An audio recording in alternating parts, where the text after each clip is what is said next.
거룩한 주일 주의 성전에 나오신 여러분을 환영하고 축복합니다. 특히 오늘 2부 예배부터는 이제 완료자 60명까지 가능하다고 하니까 꽤 그득하고 제 마음도 너무나 좋습니다. 아무쪼록 오늘 예배를 통하여서 다 같이 은혜 나누시고 또 우리 온라인으로 이 예배에 동참하시는 우리 교우들도 다 같이 은혜 받는 귀하고 복된 시간 되시기를 축원합니다. 저의 청년 시절 교회 청년부에서 지리산 등산을 2번이나 도전한 적이 있었습니다. 첫 번째 도전 때는 제가 군대에 있어서 참여를 못했는데 듣기로 처참하게 실패했다고 들었습니다. 상당수의 청년들이 낙오를 했고 대부분의 청년들이 정상을 밟지 못하고 그냥 돌아왔습니다. 그래서 다음 해 여름에 철저히 준비하고 다시 도전을 하게 됐습니다. 그때는 저도 참여를 하게 됐어요. 그래서 참여하려고 그날 아침에 딱 모였는데 같이 도전했던 이모라는 청년이 먹을 것을 엄청 챙겨온 거예요. 이 배낭이 그냥 먹을 걸로 한가득이었습니다. 그래서 제가 그걸 보면서 그랬어요. 아니, 2박 3일 동안 계속 걸어서 지리산의 주요한 거점들을 다 발로 밟고 다녀야 되는데 이렇게 배낭이 무거워서 어떻게 하냐고 제가 물었어요. 그랬더니 그 친구가 하는 말이 작년에 내가 실패한 이유가 배낭을 가볍게 한다고 제대로 못 먹어서 힘이 없어서 못 올라갔다고. 이번에는 엄청 잘 먹고 반드시 정상에 올라가겠다고 그러는 거예요. 자, 어떻게 됐을까요? 그렇게 무거운 배낭을 메고 2번째 도전한 그 친구는 또 못 올라갈 뻔했습니다. 먹을 걸 너무 많이 가져와서 배낭이 무거워서 첫날부터 엄청 고생하더라고요. 계속 처지고 그러더라고요. 자, 이게 등산의 딜레마이자 우리 인생의 딜레마입니다. 가볍게 하면 힘이 없어서 힘들고 무겁고 힘들고 무겁게 하면 무거워서 힘들고 이게 우리네 인생 사는 얘기인 것 같아요. 자, 결국 어렵게 정상 정복에는 모두 성공했습니다. 그 친구도 배낭에 든 음식을 계속 열심히 까먹다 보니까 배낭이 점점 가벼워져서 그래서 마지막 날 무사히 정상 천왕봉에 올라갈 수 있었다라는 그런 얘기입니다. 우리 인생은 늘 무거운 짐을 지고 다니는 것과 같습니다. 학교 다닐 때는 책가방이 엄청 무거워요. 저도 너무 무거웠습니다. 군대 가면 이 군장, 복장이 너무 무겁습니다. 사회에 나오면 또 결혼하게 되면 그 책임들이 엄청 무겁게 우리를 짓누릅니다. 다들 이 세상에서 잘 살고 잘 되고 성공하려고 하고 다들 정상에 오르려는 그런 야망이 있다 보니까 다들 짐이 산더미같이 어깨 위에 올려져 있는 것을 봅니다. 이 세상에서 살아가는 자체가 무거운 짐인 거예요. 내 한 몸 가누기도 너무 무거워요. 그런데 요즘처럼 코로나19가 닥치면 또 얼마나 더 무겁게 우리를 짓누릅니까? 더 힘들죠. 그러다가 다른 사람의 짐까지 내가 떠맡아야 하는 문제가 생기게 되면 정말 절망적으로 무거운 짐으로 눌리게 됩니다. 이렇게 항상 무거운 짐을 지는 것이 우리 인생인데 이 무거움의 바탕에는 죄의 짐이라는 것이 있습니다. 뭐라고요? 죄의 짐. 그게 우리 모두의 기본 짐이에요. 기본적으로 다 있어요. 근데 그게 또 가장 무거워요. 사람마다 그것이 가장 밑바닥에 무게추처럼 딱 깔려 있고 그리고 그 위로 각종 인생의 짐들이 또 겹겹이 쌓여서 올라가는 거예요.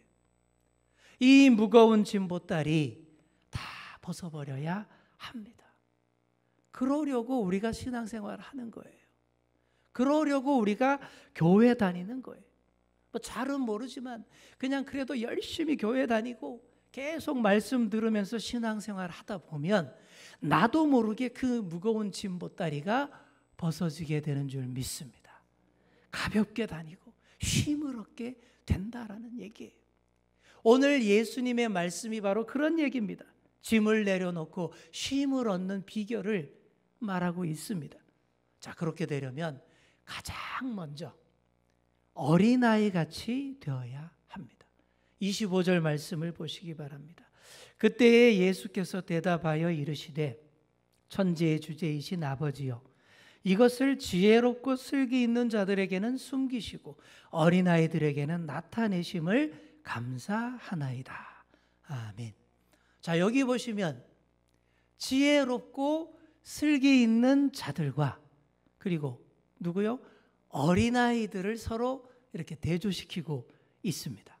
자, 여기서 말하는 지혜롭고 슬기 있는 자들 누구일까요? 어떤 사람들일까요? 지난주에 묵상했던 대로 슬피 울어도 가슴을 치지 않고 피리를 불어도 춤추지 않는 그런 사람들을 부정적인 뜻으로 말한 거예요. 고라신, 벳세다, 가버나움 사람들처럼 아무리 하나님의 말씀, 복음을 전하고 천국 잔치에 초청해도 전혀 응답하지 않는 그런 사람들 말하는 것입니다. 아니, 지혜롭고 슬기 있다고 하는데 왜 그러는 걸까요? 너무 이성적이고 너무 똑똑해서 그렇습니다. 바로 그런 사람들의 특징이 이 무반응입니다.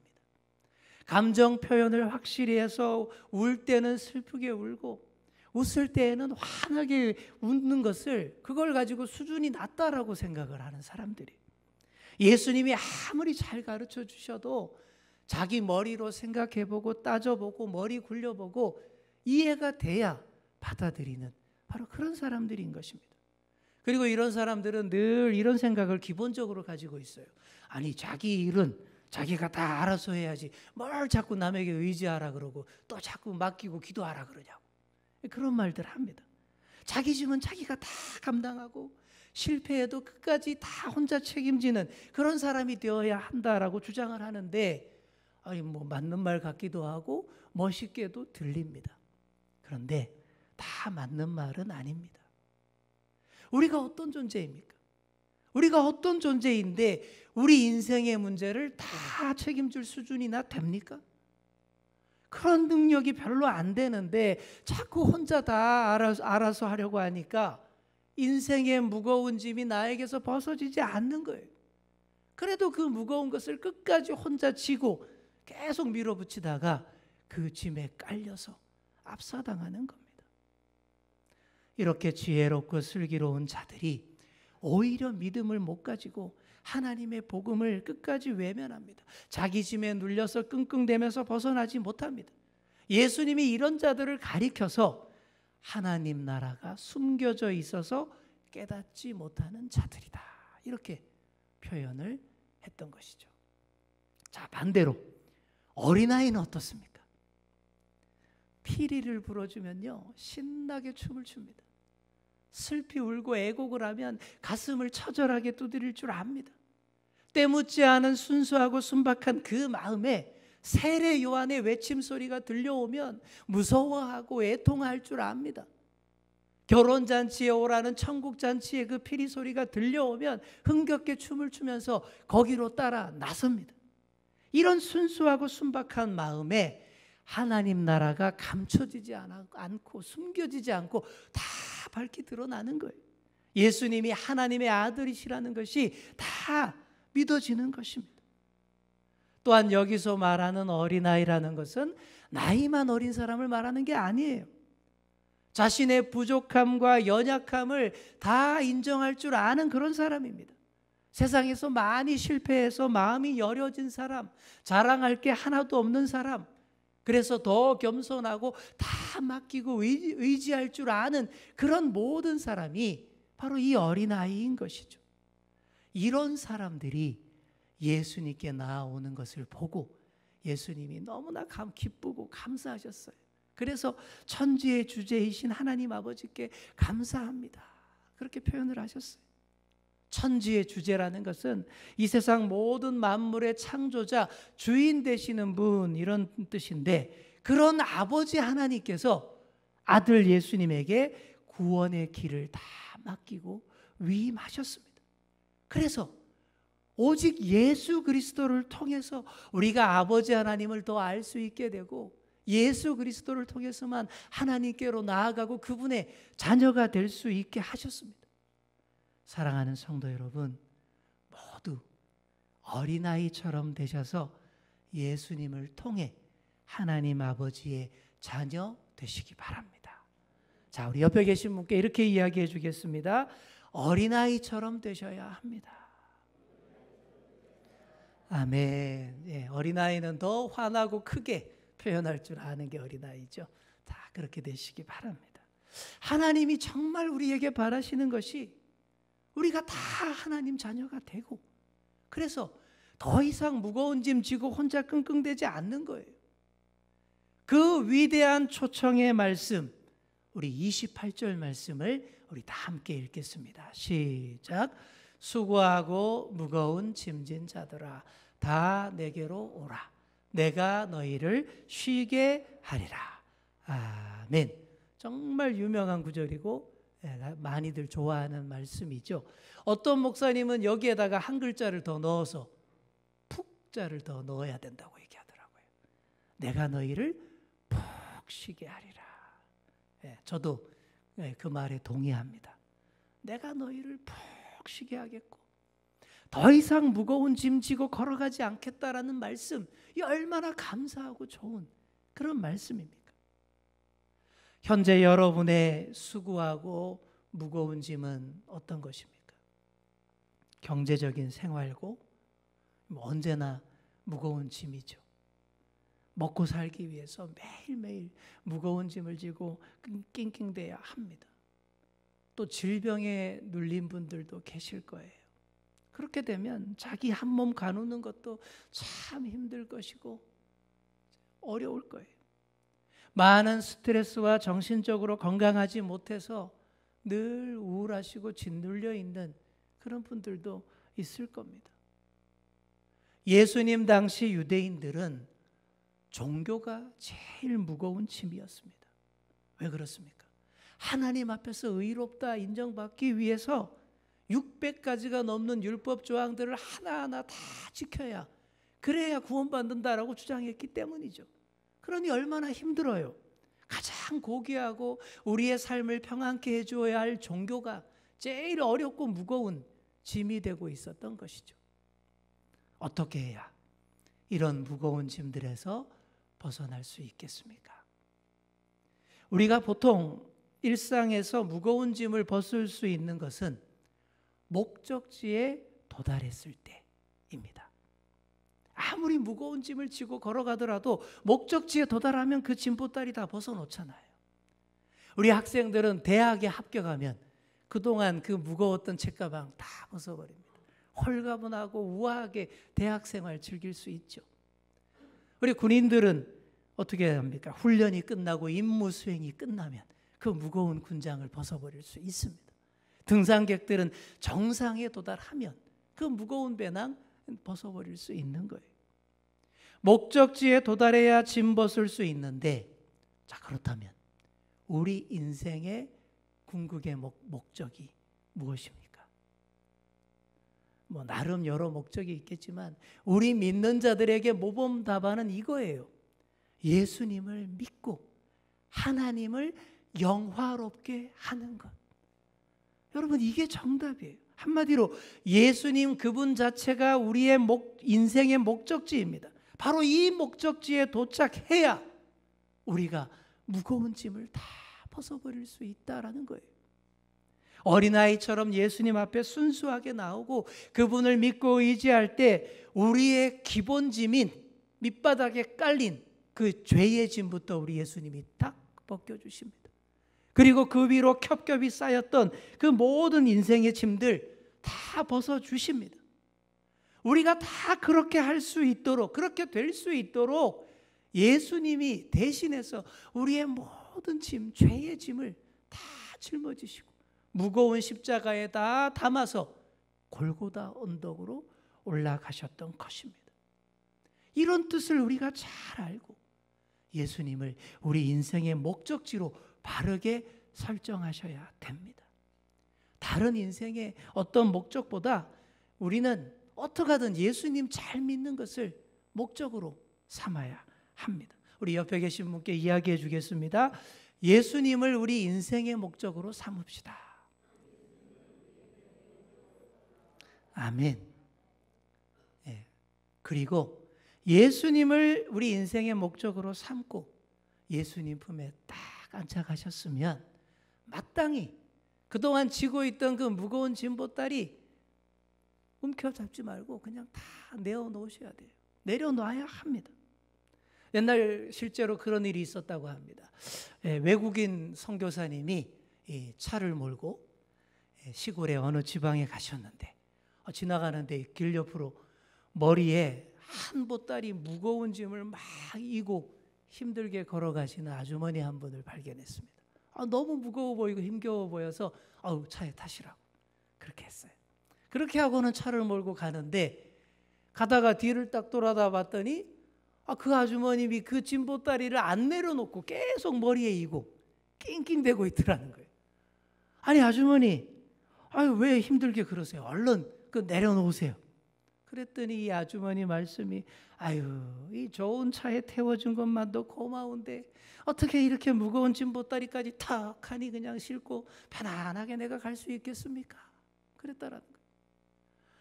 순수하고 착한 마음의 표시인 거는 알겠는데 그래도 그런 게 아닙니다. 차에 몸을 맡겼으면 내 짐보따리도 내려놔야죠. 그래야 차 탄 보람이 있는 거예요. 우리가 예수님을 믿으면 그저 하나님 아버지 품에 턱하니 안겨야 합니다. 그러지를 못하고 아직도 안 내려놓고 못 내려놓고 꽉 움켜쥐고 머리에 올려놓고 있으니 얼마나 계속 무거운 짐이 여전히 무겁고 힘들지 않겠습니까? 사랑하는 성도 여러분, 예수님께서 무거운 짐 지고 가는 우리 모두를 부르셨습니다. 이 구원 절차 타고 같이 나랑 편안하게 가자고 부르셨어요. 무거운 짐 다 내려놓으라고 부르셨습니다. 그 마음을 잘 받으시는 여러분 되시기를 축원합니다. 무엇보다 예수님께로 나아가면 예수님이 나와 함께 멍에를 메시고 한없이 더 가볍게 해주십니다. 우리 29절과 30절 말씀 우리 함께 읽겠습니다. 나는 마음이 온유하고 겸손하니 나의 멍에를 메고 내게 배우라. 그리하면 너희 마음이 쉼을 얻으리니 이는 내 멍에는 쉽고 내 짐은 가벼움이라 하시니라. 아멘. 우리 예수님 마음이 얼마나 온유하시고 겸손하신지 한없이 자신을 낮추셨습니다.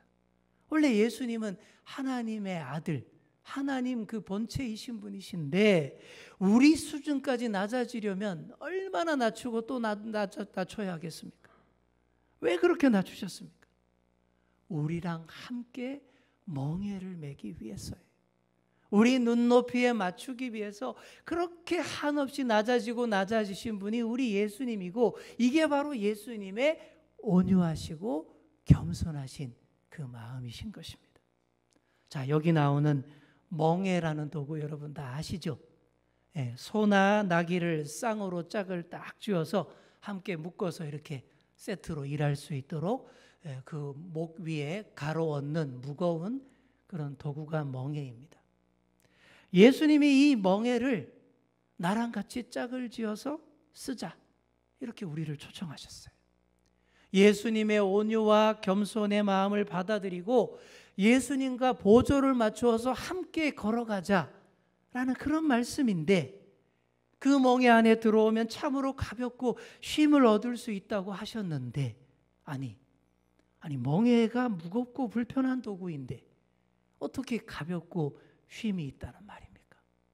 멍에라는 개념 자체가 속박이고 굴레의 상징 아닙니까? 묶어서 마음대로 못하게 하는 도구 아닙니까? 유대인들에게도 이 멍에는 다 지켜야만 하는 수많은 율법 조항들을 상징했습니다. 이게 진짜 무거운 굴레이고 억압의 상징인 거죠. 그런데 예수님은 그런 멍에의 이미지를 가지고 다시 말씀하시는데 나와 함께 멍에를 메면 쉽고 가볍다. 자, 왜 그럴까요? 예수님의 멍에는 다른 멍에들과는 전혀 다른 멍에이기 때문입니다. 우리의 노력과 행함과 율법을 다 지킴으로 무지 노력하고 애쓰고 고생해서 얻게 되는 그런 구원의 멍에가 아니라 오로지 예수님을 믿고 그 품에 안겨서 믿음으로 얻게 되는 그런 구원의 멍에이기 때문입니다. 그래서 예수님의 멍에는 지탱해야 할 무거운 무게를 예수님이 다 감당해 주시는 그런 멍에입니다. 군대 가면 유격훈련이라는 것을 합니다. 저도 유격훈련 2번이나 받았는데요. 유격훈련 가서 하는 체조 중에 목봉체조라는 것이 있습니다. 주로 잘못했을 때 벌칙으로 받는 체조인데 엄청 무거운 이 통나무를 여러 병사들이 한 줄로 쭉 서서 함께 딱 들고 어깨 위로 하나 오른쪽 왼쪽 이렇게 옮기는 그런 체조 여러분 보신 적 있죠? 엄청 힘들어요. 저도 그 목봉체조를 잘못해서 이렇게 받게 됐습니다. 하는데 다들 난리가 났어요. 너무 무거워서 앞에서 뒤에서 끙끙대는 소리가 계속 들렸습니다. 그런데 희한하게도 나는 하나도 안 무거운 거예요. 왜 이러지? 나만 그런 건가? 알고 봤더니 나만 그런 게 맞았습니다. 알고 봤더니 그 목봉에 덩치 크고 키 큰 수색대 애들이 다 배정되는 바람에 키 작은 제가 그 중간에 서서 손만 딱 얹고 있었던 거예요. 키 큰 친구들이 다 들어주고 있었어요. 그래도 조교들이 보고 있으니까 세상에서 제일 고통스러운 표정을 지으면서 막 했습니다. 분위기 맞춰야 되니까요. 우리 인생에서 이렇게 때로는 내가 감당할 무게를 남이 다 대신해 주는 아주 은혜로운 순간들이 간혹 생깁니다. 이런 게 바로 우리 예수님의 멍에 안에 들어왔을 때 일어나는 일입니다. 내가 예수님과 함께 한 멍에를 맨다는 것도 송구스러운데 심지어는 내가 감당해야 할 그 무거운 무게도 옆에서 예수님이 다 감당해 주시는 거예요. 나는 거기에 보조만 맞추면 되는 거예요. 그 멍에 안에서 그냥 매달려서 가는 것이 내가 맞출 보조입니다. 내 멍에는 쉽고 내 짐은 가벼움이라. 바로 이런 뜻인 거예요. 사랑하는 성도 여러분, 주님의 멍에 안에 들어오셔서 모든 무거움을 벗어버리고 쉼을 누리시는 그런 저와 여러분 다 되시기를 바랍니다. 우리 옆에 계신 분에게 이렇게 이야기해 주겠습니다. 주님과 한 멍에를 맵시다. 아멘. 자, 마지막으로 어떤 여자 성도님의 고백을 소개하고 말씀을 마무리하도록 하겠습니다. 이 여자 성도님은 오래전에 굉장히 가난하고 어렵게 사셨대요. 그래서 어느 날은 정말 먹을 것이 똑 떨어졌대요. 쌀이 한 풀도 안 남아 있더래요. 그래서 그날로 어린 딸을 부모님 댁에 보내서 쌀을 얻어오게 했습니다. 몇 시간이 지났어요. 어린 딸이 무거운 쌀 푸대를 이렇게 머리에 이고 낑낑대면서 오는데 참 기특하기도 했지만 일단 너무 불쌍하고 안쓰럽게 보였어요. 그래서 이렇게 물었습니다. 아유, 그래, 고생했다. 정말 무거웠지? 그랬더니 이 어린 딸아이가 이런 감동적인 대답을 하더라는 거예요. 괜찮아요. 할머니께서 쌀 부대에 쌀을 퍼 넣어 주시는데 퍼 넣을수록 자꾸 무거워지는데 저는 이상하게도 무거워질수록 가벼웠습니다. 왜 무거울수록 가볍습니까? 남의 집에 가져다 주는 쌀이라면 무거울수록 더 무겁겠죠. 남 입에 들어가는 쌀 내가 날라주면 진짜로 힘들고 어렵겠죠.